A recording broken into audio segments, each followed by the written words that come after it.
नमस्कार विद्यार्थी मित्रो, सर्वांना नमस्कार. इयत्ता 9वी गणित भाग 1 preparation for the terminal examination सामायिक परीक्षेची तयारी करतो बाळांनो. ह्यामध्ये तुम्हा सर्वांचं सहर्ष स्वागत. बाळांनो, 9वीच्या मुलांनो, आपण जूनपासून हे सगळं सुरू केलेलं आहे. सगळा अभ्यासक्रम मी पूर्ण केला आहे आणि आता तुम्ही आलेला आहात त्या रिव्हिजन तासाच्या मध्ये जर तासाला अटेंड करला तर ते भाग जमणार नाही, तुम्हाला नको वाटेल. त्यासाठी पहिल्यापासून गणित मैत्रीवरती येणं, गणित मैत्रीचे लेक्चर्स पहिल्यापासून बघणं गरजेचं आहे. तर सामायिकची तयारी होईल यासाठी गणित मैत्री चॅनलला पहिल्यांदा सबस्क्राईब करा. त्या आयकॉनसमोरचं बटनचं क्लिक दाबा. सगळे 9वीचे सगळे लेक्चर्स ॲट अ टाईम बघा, लगातारपणे बघत राहा, तर ते तुम्हाला गणित समजणार आहे. ऑनलाईन ऑफलाईनचं ह्या वर्षी बाळांनो हे असंच आपल्याला सामोरं जावं लागणार आहे. तुमचा कॉन्फिडन्स वाढावा. 9वीमधल्या 8वीमधल्या बऱ्याच गोष्टी बेसिकली माहिती झाल्यात न झाल्यात असा भाग आहे. त्यासाठी बाळांनो 8वीचेही सर्व लेक्चर्स अपलोड केले.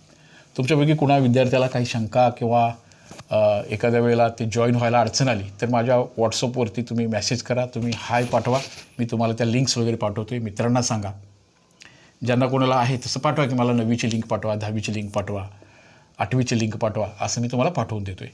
त्यामुळे त्या सर्व विद्यार्थ्यांनी याची दक्षता घ्यायची आहे.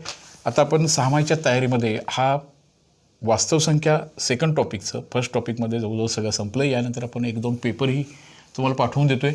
पेपरही काही आपण सोडून घेणार आहोत, जसे की सामायिकचं प्रिपरेशन आपल्याला चांगल्या रीतीने होईल.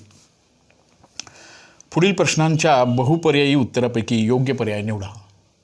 आता MCQ टेस्ट किंवा बहुपर्यायीमध्ये तुम्हाला चांगलं माहिती झालं एक क्वेश्चन त्यापैकी असतो.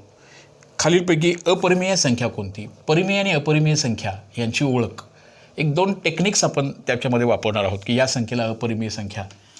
सर्वात मोठा संख्यांचा जो संच आहे तो वास्तव संख्या संच आहे आणि मग वास्तव संख्या संचाच्या बाबतीमध्ये जे 8व्या इयत्तेमध्ये पूर्ण, पूर्णांक ह्या सगळ्या नैसर्गिक ह्या संख्यांचा झाला होता. 8वीमध्ये जस्ट ओळख होती परिमेय आणि अपरिमेय संख्यांची. 9वीमध्ये थोडंसं डिटेलमध्ये होतं अपरिमेय संख्यांची ओळख. आता एकदम सोपं टेक्निक आहे. 2 तंत्रणा आपण वापरूया. ज्याचं वर्गमुळातून जी संख्या बाहेर येते, वर्गमुळातून जी संख्या बाहेर येते ती संख्या असते ती परिमेय असते आणि वर्गमुळात आत अडकून पडते ती असते ती अपरिमेय. अशी एक छोटीशी ओळख होती. त्यानंतर ज्या संख्यांना अखंड आवर्ती आणि अनावृत्ती, म्हणजे जी संख्या अखंड आवर्तनामध्ये येते, आता ते दशांश स्वरूपामध्ये तेही आपण डिटेलमध्ये बघितले. याही संख्यांना आपण अपरिमेय संख्या, ज्या वर्गमुळात अडकून पडतात आणि ज्याच्यामध्ये अनावर्ती अखंड आवर्तन नसतं, अखंड आवर्तन नसतं, अशा 2 संख्यांना आपण अपरिमेयमध्ये वर्गीकरणमध्ये करत होतो. आता ही जी संख्या आहे ही कुठल्या गटात घेणार सांगा बरं. आता तुम्ही हा पहिला भाग जो आहे परिमेय आणि अपरिमेय संख्यांच्या बाबतीमध्ये 2 भाग आपण नीटपणे तिथं समजून घेऊया. परिमेय आणि अपरिमेय संख्या याचं वर्गीकरणाचा जो भाग आहे, तुम्हाला असाही प्रश्न परीक्षेमध्ये येणार आहे, या संख्यांचं वर्गीकरण करा. म्हणजे we have to split up in these 2 parts, परिमेय, रॅशनल आणि इरॅशनल, परिमेय आणि अपरिमेय. याचं वर्गीकरणामधला एक भाग आपण बघूया. अशा ह्या संख्यांना, कोणत्या संख्यांना आपण परिमेय गटामध्ये घेणार आणि कोणाला अपरिमेयमध्ये घेणार. ह्या दोघांच्यासाठी जो संच आहे परिमेय आणि अपरिमेय संख्यांचा, हा आहे वास्तव संख्या संच. ह्या दोन्हींनी मिळून जो तयार झाला तो वास्तव संख्या संच होता. पुढं वास्तव संख्येच्या पलीकडे पण तुम्हाला 11वी 12वीमध्ये थोडंसं जायचं आहे. आता सध्या इथंपर्यंत ठीक आहे, 10th पर्यंत हे भाग आहे. आता सांगा मला तुम्ही, वर्गमुळात 16 आणि वर्गमुळात 25 ही संख्या वर्गमुळातून बाहेर जरी वर्गमुळाच्या चिन्हात असली, हे बघा, वर्गमुळात 16 आणि वर्गमुळात 25, म्हणजे ह्याचं सिम्प्लिफिकेशन आपल्याला सहज देता येतं. काय उत्तर आलं सांगा याचं सोपे रूप? वर्गमुळात 16 आणि वर्गमुळात 25 सोपे रूप काय येणार सांगा बरं याचं? हां, ते वर्गमुळातून बाहेर येणाऱ्या ह्या दोन्हीच्या दोन्ही संख्या पूर्णवर्ग संख्या आहेत, बरोबर ना? ह्या दोन्ही संख्या ह्या पूर्णवर्ग संख्या आहेत. बघा बरं, वर्गमुळात 16 पूर्ण वर्ग आणि वर्गमुळात 25, 16चं वर्गमूळ 4 येणार आणि 25 वर्गमूळ 5 येणार. ही वर्गमुळातून बाहेर पडली म्हणून ही संख्या परिमेय संख्या गटामध्ये येणार. ओके बघा. सेकंड एक्झाम्पल बघूया. √5. हां, तर √5, 5चा स्क्वेअर 25. √5चा आन्सर आपल्याला ते दाखवता येणार नाही, काढता तोंडी सांगता येणार नाही. ते 2 आणि 3च्या दरम्यानची संख्या येणार. वर्गमुळात 5 ही संख्या रेषेवर दाखवा.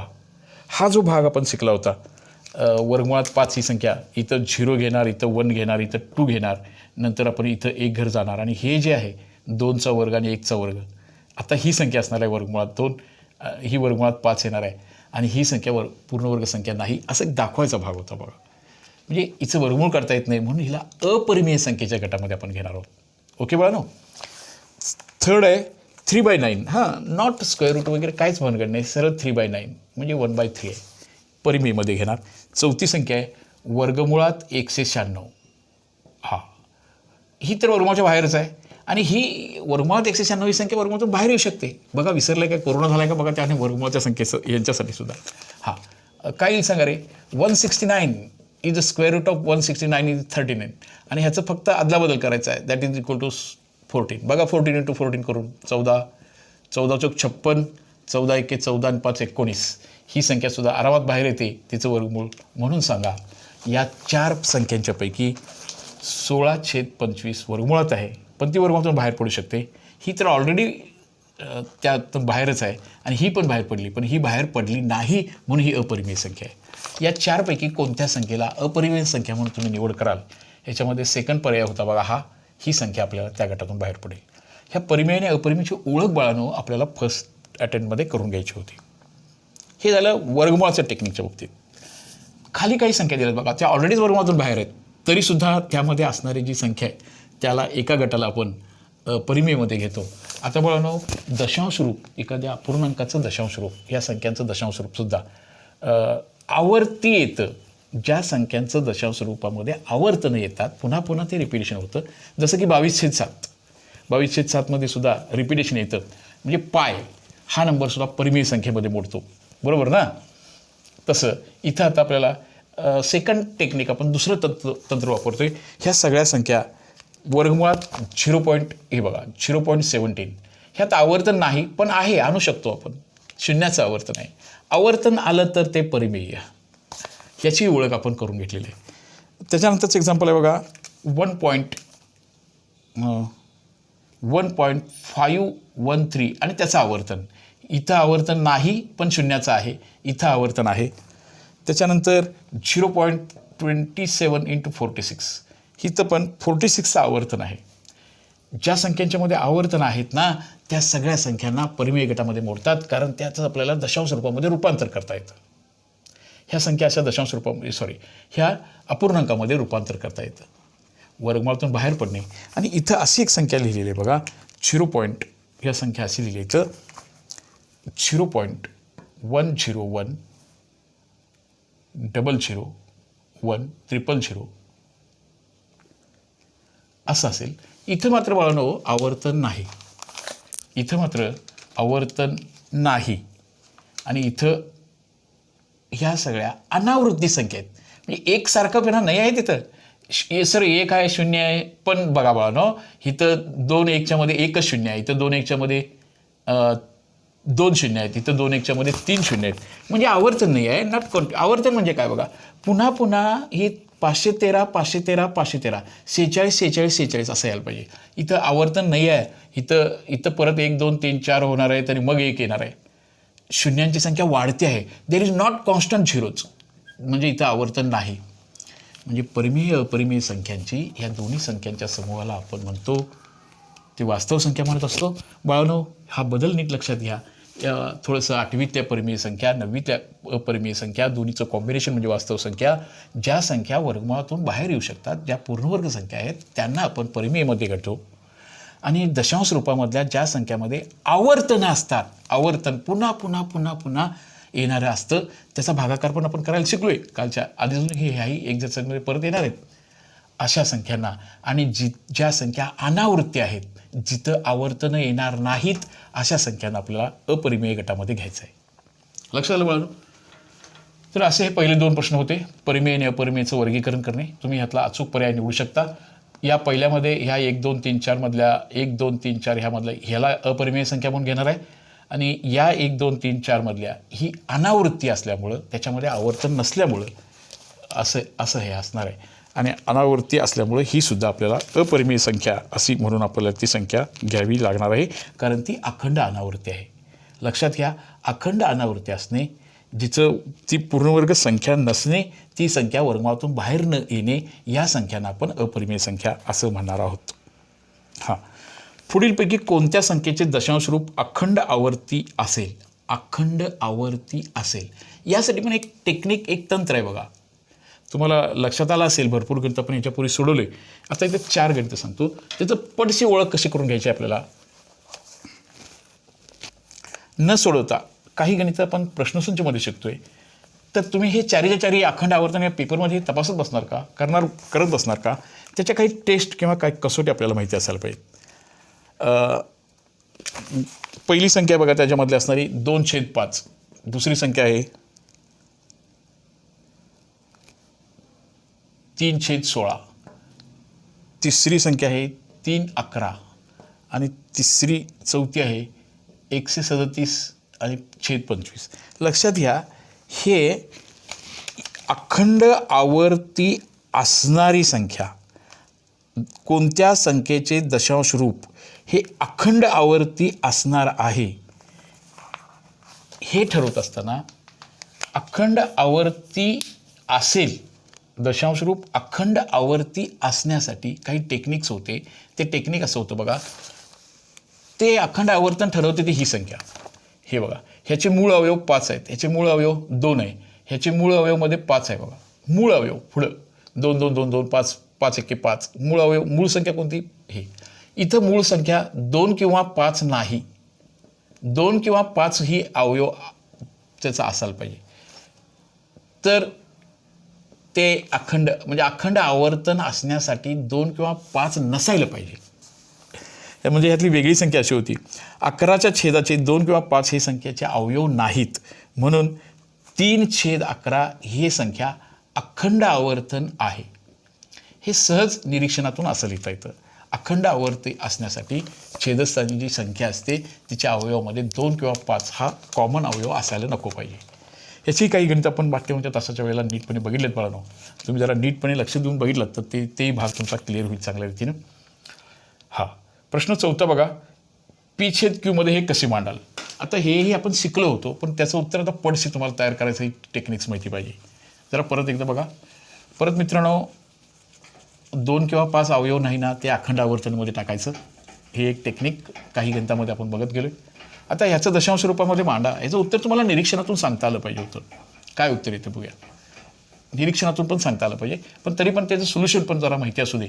हे दशांश रूपामध्ये मांडायचं आहे. काय उत्तर येईल? काय आहे बघा बरं दशांश रूपामध्ये. 0.4. एक गणित सॉल्व करूया. असं सॉल्व करायचं नाही आहे, पडशी मांडायचं कौशल्य तुमच्यात निर्माण झालं पाहिजे. आपण प्रश्नांच्यामध्ये आहोत आता. जी मुलं रेग्युलरपणे तास बघतात ना, त्यांना माहिती आहे. ज्यांनी मध्येच बघतात त्यांना असं अवघड आहे. हे आपल्याला P/Q रूपामध्ये मांडायचं आहे. तर बाळांनो, हे असं आहे. ह्याला x म्हणून घ्यायचं. 0.4चं आवर्तन. ह्याचा अर्थ चांगलं ट्रक भरून 4 आहेत तिथं. मग ह्याच्या पुढची गंमत अशी आहे, हे ट्रक भरून 4 असलं तर तुम्ही ह्याला असं लिहू शकता की 0.44 बार असंही लिहिलं तरी बरोबर आहे. मग मी इथं 10x लिहितो बघा. ह्याची 10 पट करतो. मग ह्याची पण 10 पट करा. हे बघा, हे असं येणार. 10 गुणल्यानंतर 1 दशांश पुढं जातं. हे स्किल तुम्हाला जजमेंट माहिती आहे की नाही सांगा आता. 10 गुणल्यानंतर एखाद्या संख्येला 12.5 12.34 गुणिले 10 एक घर पुढं जातं, ते 123.4 होतं. आता त्याच्या खाली ना हा 1x लिहितो आणि त्याचं उत्तर आहे 0.4 बार. ह्याचं सबट्रॅक्शन करूया बाळांनो. ह्याचं सबट्रॅक्शन केलं तर काय येणार बघा बरं. इथं येणार आहे 9x आणि इथं येणार आहे 4. हे बघा, हा बार फक्त निघून जाण्यासाठी. x = 4/9. 4/9. आता तुम्हाला पुढचा कोणताही प्रश्न परीक्षेमध्ये आला तर ह्याचं उत्तर याचं उत्तर काय येणार सांगा बरं. 5/9 येणार. ह्याचं उत्तर काय येणार सांगा बरं. 3/9 येणार. असली काही गणित आपण पूर्वी सॉल्व केलेत. मग ह्याचं उत्तर येणार आहे 4/9. ते दशांशामध्ये काय येतं, दशांशामध्ये रूपांतर कसं करायचं, ह्या डिटेलमध्ये भाग आपण तासिकेच्या वेळेला, रेग्युलर तासाच्या वेळेला बाळगून बघितलं आहे. त्यासाठी तुम्हाला विनंती आहे, तुम्ही पहिल्यापासूनच्या लेक्चर्स अटेंड करा, म्हणजे तुम्हाला हा भाग इंटरेस्टिंग होईल, समजेल. मध्येच बघायला तर एवढा चांगला होणार नाही. 4/9, 40/9, 36, 3.6/9, 36/9 यातलं उत्तर तुम्हाला 5व्या प्रश्नाचं घ्यायचं आहे. ते म्हणजे 4/9. याचं दशांश रूप हे 0.4चं असं येणार आहे. काही संख्ये फसवे पर्याय आपल्याला दिलेत, त्यामध्ये हा भाग येतो आहे. 6वा आकडा बघा बाळांनो, n ही पूर्णवर्ग संख्या असेल तर पुढीलपैकी कोणती संख्या असते? n ही पूर्णवर्ग संख्या नसेल, n ही पूर्णवर्ग संख्या नसेल. आता एक त्याच्या बाबतीत सांगतो तुम्हाला, हे असं आहे, ही पूर्णवर्ग संख्या नाही तर ह्या संख्येला कोणत्या गटात घेणार तुम्ही? पूर्णवर्ग संख्या आहे, परिमेयमध्ये गेली, पण नाही म्हणून ती कुठे गेली? अपरिमेयमध्ये गेली. 4 पर्याय बघा. ह्या संख्येपैकी नैसर्गिक, परिमेय, अपरिमेय कोणता पर्याय घेणार सांगा? अपरिमेय संख्या घेणार. ओके. पुढीलपैकी कोणती संख्या कर्णी नाही? आता कर्णीची ओळख कशी केली होती बघा आपण. कर्णी म्हणजे काय? तर असं असायला पाहिजे, ह्याला कर्णी म्हणायचं आहे.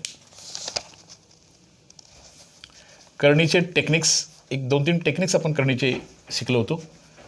बाळांनो, गणित सोपंच आहे, गणित चांगलंच आहे, ते समजून घ्यायचा भाग आहे.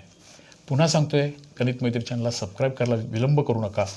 पहिल्यापासूनचे लेक्चर्स अटेंड करण्याची गंमत आहे, ते असे आधीमध्ये अटेंड करण्यात नाही आहे. त्यामुळे हा भाग मी सुरुवातीच्या तासांच्यामध्ये व्यवस्थितरित्या पूर्ण करून घेतलं आहे. कर्णीची ओळख कशी होती बघा. कर्णी म्हणजे काय? एखादी संख्या तुमच्याजवळ अशी लिहिली असेल, असं आहे, इथं n आहे, इथं a आहे, तर हे आतली संख्या धन पाहिजे, कोटी 1पेक्षा मोठी पाहिजे, ही धन पूर्णांक पाहिजे, n ही 1पेक्षा मोठी पाहिजे आणि एकूण ही अपरिमेय संख्या आली पाहिजे, म्हणजे ती वर्गातून बाहेर पडता कामा नये. हां, तर खालीलपैकी कोणती संख्या कर्णी नाही? हे बघा, हे बाहेर येत नाही, इथं 2 आहे, बरोबर, कर्णी आहे, यस, कर्णी याच्यामध्ये घेतो मी, कर्णी, यस, इट इज अ कर्णी. सेकंड पर्याय बघा बाळांनो, घनमुळात 17. ओके, ते वर्गातून बाहेर येत नाही, 3पेक्षा मोठा, यस, हे पण आहे कर्णी. आता अजून एक पर्याय इथं घेऊया, 196 नाही, आता 193 आहे, ही सुद्धा कर्णी आहे, ती कर्णी चिन्हातून बाहेर येत नाही, वर्गमूळाच्या चिन्हातून बाहेर येत नाही. पण इथं काय झालं बघा, ह्या एक जो पर्याय इथं तयार झाला, कोणता पर्याय बघा बाळांनो, घनमुळात 64. आता इथं बघा, इथली आतली संख्या धन आहे, इथली संख्या 1पेक्षा मोठी आहे, पण एकूण संख्या ही अपरिमेय असायला पाहिजे. पण इथं काय होते बघा, 64चं घनमूळ म्हणजे 64चा 1/3 घात, 64 म्हणजे 4चा 3रा घात, 4 चौक 16, 16 चौक 64, 1/3. लक्षात घ्या, 4, 3 आणि 1/3 म्हणजे याचं उत्तर आलं 4. याचं उत्तर आलं 4. असा हा भाग आहे. तर म्हणजे ही मात्र कर्णी नाही. पुन्हा एकदा ह्या कर्णीचा पूर्ण अभ्यास किंवा कर्णी संख्या असणे नसणे हा भाग परत एकदा बघूया. कर्णीची कोटी वगैरे भाग आपण नीटपणे समजून घेऊया आणि मग आपण पुढं जाऊया. तर पुढच्या तासिकेच्या वेळेला पुढचा भाग जरासं डिटेलमध्ये करून घेण्यासाठी आपण आज थांबतोय. थोडंसं लाईटचा पण प्रॉब्लेम आहे, आज लाईट पण आणि माईकचा पण थोडासा प्रॉब्लेम येणार आहे. लाईट आता थोड्या वेळाकरता थोडंसं काम आहे, त्यामुळे आजचा तास जरासं थांबवतोय. पुढच्या तासिकेच्या वेळेला आपण निश्चितपणे लवकरच भेटूया. ओके बाळांनो, तुम्हा सर्वांना या ह्याच्यासाठी की तुम्हा सर्वांच्या पुढच्या ह्याच्यासाठी ना याची परिमेय संख्या म्हणजे काय, अपरिमेय संख्या म्हणजे काय, कोटी म्हणजे काय, त्या संख्येची ओळख कशी करून घ्यायची हा भाग आपण डिटेलमध्ये जरा पुढच्या तासिकेमध्ये परत एकदा शिकूया. तोपर्यंत थांबूया. परत एकदा हार्डली रिक्वेस्ट करतो तुम्हाला की गणित मैत्री चॅनलला सबस्क्राईब करायला विलंब लावू नका. हा भाग आपण डिटेलमध्ये पूर्ण पहिल्यापासून पूर्णपणे ऐका, पूर्णपणे लेक्चर समजून घ्या, म्हणजे कॉन्फिडन्सली तुम्हाला परीक्षेला सामोरं जायला मदत होईल. परत एकदा 9वीच्या मुलांना मी सांगतोय की जॉईन व्हायला किंवा सबस्क्राईब करायला काय अडचण असतील, काही मित्रांना त्या लिंक वगैरे मिळत नसेल तर माझ्या व्हॉट्सअपवरती तुम्ही मेसेज करा. मी तुम्हाला ते ग्रुप्स किंवा जे कोणते प्रॉब्लेम्स आलेत ते प्रॉब्लेम आपण सॉल्व्ह करूया. पर्सनली एखादी शंका, तुम्हाला एखादं गणित, एखादं थेरम, एखादं प्रमेय हवं असेल तरी तेही सांगा. मी तुमच्याबरोबर आहे, तुमचे मॅथ्स टीचरही आहेत, तुमचे पेरेंट्ससुद्धा तुमच्याबरोबर आहेत. सर्वजण गणित शिकूया आणि आपण गणित मजबूत करूया. ओके बाळांनो, परत पुढच्या तासिकेच्या वेळेला निश्चितपणे आपण भेटूया.